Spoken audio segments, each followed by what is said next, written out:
Good morning, students. Hope you are okay. In our previous class, we have gone through the text A Day in the Zoo by Gerald Darrell. Again, I am telling just one or two lines. It is very important. The narrator has a keen power of observation. In a very simple and graceful language, he describes the quaint behavior of different animals and birds. Try to remember it. Now, today we will discuss the textual questions and answers. Exercise 1. Tick the correct answer from the given alternatives. First one. The average day in a zoo begins just before dusk, dawn, afternoon, evening. The answer will be dawn, B. Second, the birds searching the dewy grass on the lawn were peahens. ময়ূরীরা খোঁজ করছিল শিশিরের। Stephen, with a broom in his hand, was guarding over the apes. Stephen guard দিচ্ছিল সেই লেজবিহীন বানরগুলিকে। Fourth, the name of the black celibate ape was Etam. তার নাম ছিল atom. The reptiles dozed in the temperature of 80 degrees. I have already informed you again and again যে 80 degree টেম্পারেচারে তারা ঝিমোয় সরীসৃপরা। Now exercise 2. Answer the following questions within 15 words. Try to remember within 15 words. First question. How does the sky look as one is awakened by the bird song? Answer. The sky appears to be tinged with yellow when one is awakened by the bird song at dawn. আকাশ হলুদ রঙে একবারে রেঙে ওঠে যখন ভোরবেলায় পাখির ডাকে কারো ঘুম ভাঙে। Second question. How do the parrots and parakeets salute people? কিভাবে টিয়া পাখি বা ওই তোতা পাখিরা লোকজনদেরকে সেলাম ঠোকে? Answer. The parrots and parakeets salute people with a cacophony of sounds. এরা বেশ মিশ্র ধ্বনিতে সবাই মিলে একসাথে স্যালুট করে, আওয়াজ করে একটা মিশ্র ধ্বনিতে, ক্যাকোফনি sounds. What do all the animals do at the start of a new day? All the animals excited and eager at the start of a new day bustle about the cages. খাঁচার মধ্যে শশব্যস্ত হয়ে তারা সব ঘোরাঘুরি করে ওই নূতন দিনের শুরুতে। Fourth question. As the light fades, where does the robin fly off to? দিনের আলো যখন ফিকে হয়ে যায় তখন রবিন কোথায় উড়ে যায়? When light fades, the robin flies off to roost in the mimosa tree. ওই মিমোসা গাছ বা নিম গাছেও বলা যেতে পারে বা লজ্জাবতী টাইপের গাছে রবিন পাখি বিশ্রাম নিতে উড়ে যায়। Now exercise 3. Answer the following questions within 25 words. Try to remember 25 words. 3 or 4 lines. What work do Jeremy and Mike do in the gorillas cages? Jeremy এবং মাইক কি কাজ করে সেই গরিলাদের খাঁচার মধ্যে? Mike and Jeremy both remain busy inside the gorillas cages. They sweep up the mess on the floor. তারা মেঝেতে যে সমস্ত নোংরা আবর্জনা থাকে সেগুলোকে পরিষ্কার করে। Scatter or spread fresh sawdust. তারা আবার নূতন করে কাঠের গুঁড়ো ফ্রেশ ছড়িয়ে দেয়। And assure that everything is all right. এবং তারা নিশ্চিত করে যে সব কিছু ঠিকঠাক আছে। Now second question. Describe the state of the frogs and the snakes in the reptile house. সরীসৃপদের থাকার ঘরে ব্যাঙ এবং সাপেদের অবস্থার বর্ণনা। In the reptile house, the temperature is 80 degrees Fahrenheit. Snakes look at someone calmly with lidless eyes. Frogs make gulping sounds. আমরা already এটা discuss করেছি যে সরীসৃপদের থাকার ঘরে তাপমাত্রা 80 ডিগ্রি। সাপেরা শান্ত হয়ে সেই পল্লবহীন নেত্রে শান্তভাবে তাকিয়ে থাকে, আর ব্যাঙেরা সেই ঢেকুর তোলার মতো আওয়াজ করে তাদের আওয়াজের মতো। Third question, what would one see and hear while lying in bed at night? রাত্রেবেলায় কেউ একজন যখন বিছানায় শুয়ে থাকে তখন সে কি দেখবে আর কি বা শুনতে পাবে? While lying in bed at night, one would see the moon separating itself from the shadow of the trees. One would hear the lions coughing. দেখতে পাবে কিভাবে আস্তে আস্তে চাঁদ গাছের ছায়া থেকে সরে গিয়ে নিজেকে আলাদা করে নিচ্ছে আর সিংহ কাশছে। These were the questions of exercise 3. Now exercise 4. This is grammar part. Classify the underlined adverbs according to their functions in the chart given below.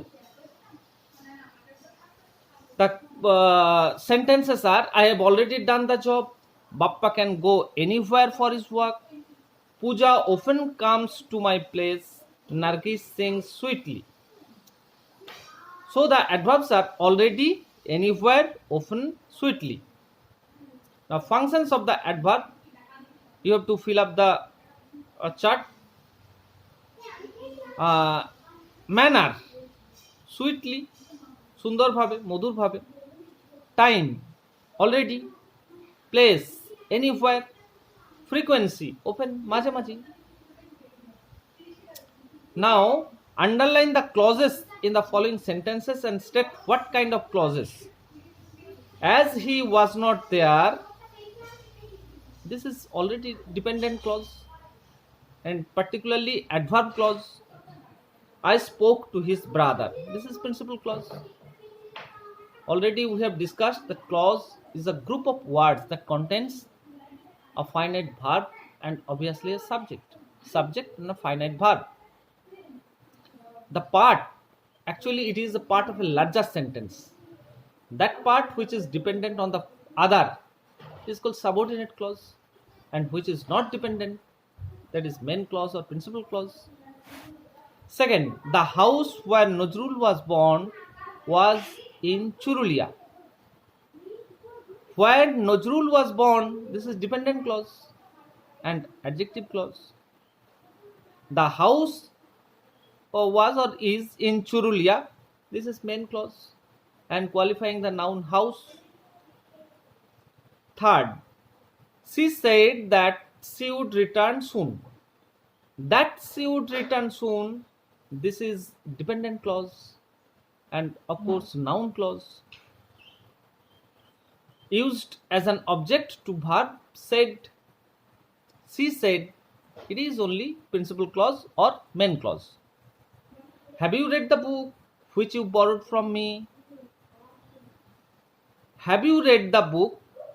This is principal clause or main clause. Which you borrowed from me?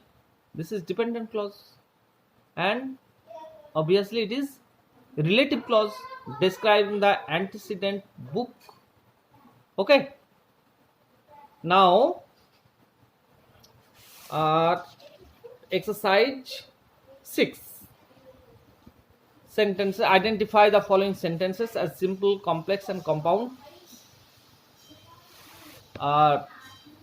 We have already discussed in our class. A sentence that has one subject, one predicate, one finite verb is called a simple sentence. As in your textbook, page number 31, the average Jew day begins just before dawn. Here, page number 31, average Jew day begins just before dawn. In this sentence, only one, as it has already discussed in your textbook, page number 31. There is one subject, the average Jew day. One predicate, begins just before dawn. one finite verb begins. That is, it is a simple sentence. And a sentence that that has one principal clause and one or more dependent clause is called a complex sentence. Here in the second sentence, you pass slowly, as page number 31. You pass slowly down the house to the big cage at the end where Turacos now live. One principal clause, you pass slowly down the house to the big cage at the end, and dependent clause, subordinate clause, where the Turacos now live. It is complex. And a sentence that has two or more clauses, principal clauses, and they are joined by a conjunction is called compound sentence.